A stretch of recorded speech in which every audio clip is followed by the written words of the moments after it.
en una nota de Raúl Ochoa, que vuelve a poner el dedo en la llaga, las inversiones del narco en el fútbol. Y esto aplica al fútbol de cualquier lugar, como lo vamos a ver un poquito más adelante, como se vio en los actos de corrupción de la Juventus en Italia. El balompié mexicano, que a través de los años ha privilegiado el negocio por encima del deporte, los manejos turbios por encima de la transparencia, se contamina con dinero sucio del crimen organizado. El problema no es nuevo. Así lo demuestran investigaciones realizadas por la PGR y la Femex Food. Lo cierto es que cada vez son más frecuentes los casos de personajes de la política, del mundo empresarial y del ámbito deportivo que, aliados con sus socios del crimen organizado, hacen su parte para corromper al deporte más popular del país. Pionero de la generación de porteros goleadores, René Higuita logró fama mundial como figura del fútbol colombiano, pero también por sus excentricidades y escándalos dentro y fuera de las canchas. Gran admirador del narcotraficante colombiano Pablo Escobar Gaviria, en el 91, Higuita lo visitó en la cárcel La Catedral para manifestarle su amistad incondicional. 2 años después, el 4 de junio del 93, Higuita volvió a la prisión. Esta vez el guardameta era un reo acusado de violar la ley antisecuestro. De acuerdo con las autoridades colombianas, el jugador medió en la liberación de la hija del comerciante Luis Carlos Molina, presunto socio del jefe del cártel de Medellín. Por su intervención habría obtenido una recompensa de $50,000. Luego de permanecer 6 meses en la cárcel, René Higuita recobró su libertad e incluso interpuso una demanda en contra del Estado colombiano, que tuvo que indemnizarlo. Una década después, en noviembre de 2004, René Higuita, quien inmortalizó la jugada del escorpión, dio positivo por cocaína en un control antidopaje durante un encuentro entre su equipo, el Aucas, y el Olmedo ecuatoriano. Busquen en YouTube un video de René Higuita donde el güey es portero, le tiran el balón elevado y el güey en la portería se avienta para pegar con los pies con una jugada que se llama escorpión, y de esa manera arriesgar, pero asimismo salvar de manera espectacular su portería. No mames, qué jugada, cabrón. Y bueno, en México para esas fechas la presencia del crimen organizado en el fútbol era ya una realidad. Narcotraficantes como Amado Carrillo Fuentes, el Señor de los Cielos, y políticos como Antonio Leaño, Álvarez del Castillo, Jorge Vergara, Carlos Ahumada, expropietario de los equipos León y Santos, Jorge Vázquez Mellado, Clever Mayer, Jorge Rodríguez Marí y Jorge Hanrong tuvieron o han tenido injerencias en negocios futbolísticos. El 26 de octubre de 2002, el narcotraficante de origen colombiano Jorge Mario Ríos Laverde, el Negro, fue detenido cuando conducía una camioneta de la promotora internacional de Foot Soccer, propiedad del controvertido promotor Guillermo Lara Guadarrama, actual encargado de la concertación de los juegos amistosos de la selección mexicana de fútbol. Este cabrón declaró que era empleado del promotor mexicano, quien en abril de 2007, según reza Proceso 1591, reconoció que tenía nexos laborales con el narcotraficante colombiano. Conmigo llegó un empresario que vive en México y es constructor y me explicó: soy exfutbolista. Se identificó como Juan Carlos, de origen venezolano. A mí me interesa el negocio del fútbol y tengo una oficina en Guadalajara. Él me presentó sus credenciales e íbamos a hacer una clínica de rehabilitación para nuestros jugadores en Guadalajara, otra en Ciudad Victoria con el doctor Eduardo Velázquez y una más con el doctor Nicolás Arur. También reconoció que acudió al llamado de la esposa de Ríos Laverde y le envió un abogado para ayudarlo. Asimismo dijo haberse enterado de primera mano por agentes del FBI de que el colombiano era uno de los hombres más buscados por esa agencia estadounidense. El Negro fue extraditado a Estados Unidos unos días después de su detención. Los problemas no cesaron para el promotor. El 11 de julio de 2003, otro escándalo del crimen organizado salpicó su imagen, así como la del balompié mexicano. El futbolista Carlos Álvarez Maya, quien llegó al Necaxa, propiedad de Televisa, por medio del propio Lara, fue aprehendido en el Aeropuerto Internacional de la Ciudad de México cuando pretendía llevar a su país $1,028,500, presuntamente producto de lavado de dinero. El comisario Ricardo de los Ríos explicó entonces que ordenó un operativo con elementos de la Policía Federal Preventiva porque el jugador despertó sospechas, mostraba nerviosismo y sudaba copiosamente. Lara se reconoció impotente. Álvarez Maya tenía 2 años fuera del Necaxa, salió del equipo cuando se le rompió el tendón de Aquiles. Después del contrato, cada individuo es libre de hacer lo que se le antoje. No puedo ser tutor ni responsable de toda la gente, ni del Necaxa, ni de la Femex Food, ni de nadie. Si al señor lo detuvieron, es problema de él, además ya es mayor de edad, fue lo que dijo este cabrón Lara. Álvarez Maya reconoció ante las autoridades que el dinero que intentaba llevar a su país pertenecía a una persona a la que únicamente señaló como el negro. En el 93, Lara fue declarado persona non grata por la Femex Food, el motivo un millonario fraude en agravio de la selección nacional. Sin embargo, recobró inesperadamente su estatus de excelentísimo ciudadano de la mano y cobijo de su amigo Justino Compeán, actual presidente de la Femex Food. Sus nexos se remontan a la época en la que el federativo presidía el Club Necaxa. 2 meses después de la captura del negro, el periódico Reforma destacó: investigaciones de la PGR y autoridades de Estados Unidos revelan que existen nexos entre narcotraficantes y el fútbol mexicano. Las autoridades relacionan al promotor de futbolista Jorge Mario Ríos Laverde, el negro, con el capo michoacano Armando Valencia Cornelio, el Maradona, detenido en agosto pasado en Jalisco, y con el colombiano Diego Montoya, prófugo de la justicia de su país. Mucho tiempo atrás, Amado Carrillo intentó comprar el estadio La Corregidora de Querétaro. El llamado Señor de los Cielos era muy amigo del entonces candidato a gobernador de ese estado, Fernando Ortiz Arana. El proyecto de compra-venta contaba con la aceptación del entonces gobernador Enrique Burgos, quien, advertido de la posibilidad de que ese dinero proviniera del narco, asentó: no hay ningún problema. Documentó en su libro Desde Novolato Vengo, el periodista José Alfredo Andrade Bojorquez, quien desapareció extrañamente en el 99 después de presentar su obra. Andrade Bojorquez hizo ante este semanario anteproceso una grave acusación en contra de Antonio Leaño, empresario y líder político del estado de Jalisco. El 22 de noviembre del 75, los tecos dirigidos por Leaño asesinaron a 2 jóvenes jesuitas de la Asociación Católica de la Juventud.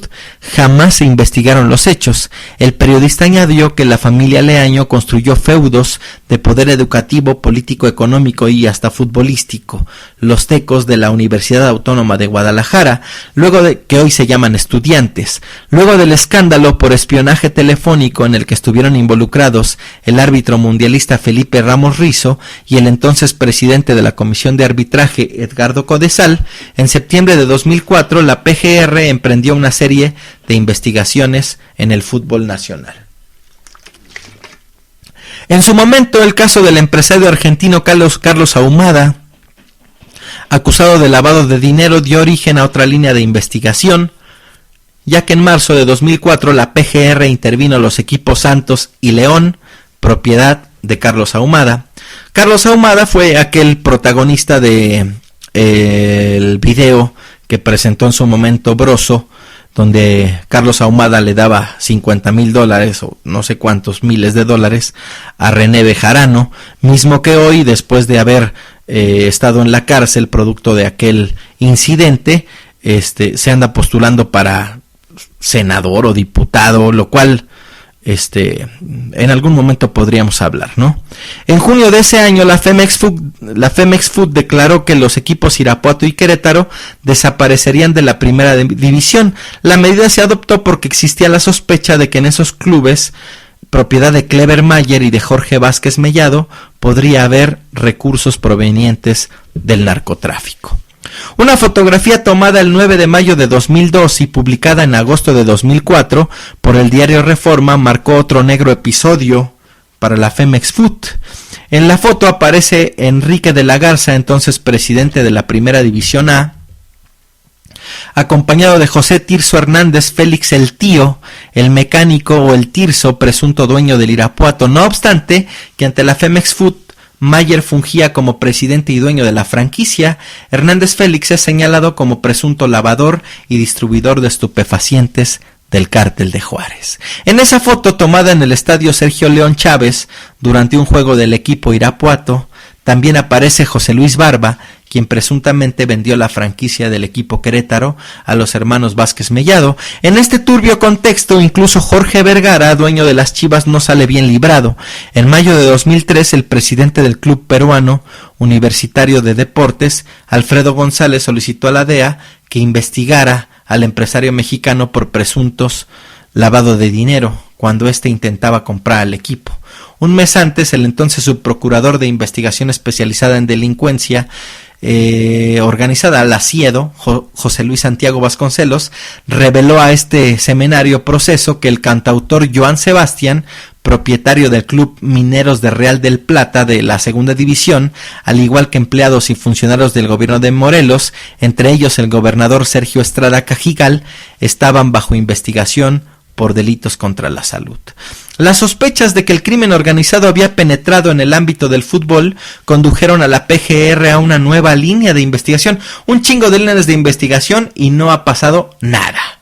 Ahora en el estado de Morelos, las indagatorias apuntaban al capitán Jorge Rodríguez Marie, propietario del desaparecido equipo Colibríes de Morelos y presunto piloto particular de Amado Carrillo Fuentes. Los Colibríes de Morelos jugaron en la Primera División Nacional de diciembre de 2002 a mediados de 2003. Tras su descenso, el equipo desapareció, al igual que su dueño, también propietario de Aerolíneas Internacionales. No obstante, desde su incursión en la Primera A, División de Ascenso, el club disponía de una infraestructura digna de un equipo de la máxima categoría: autobús propio, hotel para las concentraciones, escuela de fútbol, fuerzas básicas. A finales de 2008, elementos de la AFI y la Subprocuraduría de Investigación Especializada en Delincuencia Organizada, CIEDO, irrumpieron en las instalaciones del Club América, propiedad de Televisa, y detuvieron a los jugadores y directivos del equipo Mapaches. Entre los aprendidos estaba Wenceslao Álvarez, el Güencho o el Güenchis, presunto propietario del equipo, señalado como probable operador del grupo delictivo de la familia michoacana. El equipo tenía su sede en Nueva Italia, Michoacán, y en sus 2 meses de vida llamaron la atención las comodidades de las que disponían los jugadores: hoteles lujosos, autobuses Mercedes-Benz. Desde hace un año, la Primera División Nacional tiene un nuevo integrante, el Xolos de Tijuana. Al verdadero financiador de la franquicia, Jorge Janrón, desde hace varios años se le vincula con el crimen organizado, y del cual ya hemos hablado ampliamente en podcast pasados. Y bueno, siguiendo un poco con el fútbol, y que con algo que refuerza que el fútbol siempre ha sido una mafia, la goleada 6-0 de Argentina ante Perú en el Mundial de 78, uno de los resultados más polémicos de la historia del fútbol, estuvo vinculada con el Plan Cóndor, la operación en conjunto de las dictaduras latinoamericanas en la década de los 70s y 80s, afirmó ante la justicia el ex senador peruano Genaro Ledesma Izquieta.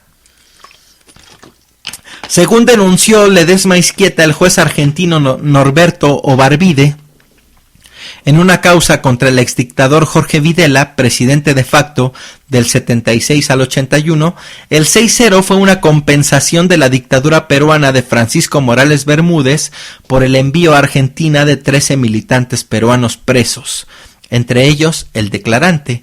Ledesma Izquieta explicó que el acuerdo de Videla y Morales Bermúdez consistía en que una vez trasladados de Perú a Argentina, los detenidos serían arrojados desde un avión hacia el Río de la Plata para que no quedara rastro alguno de los militantes, como solía ejecutar la dictadura argentina.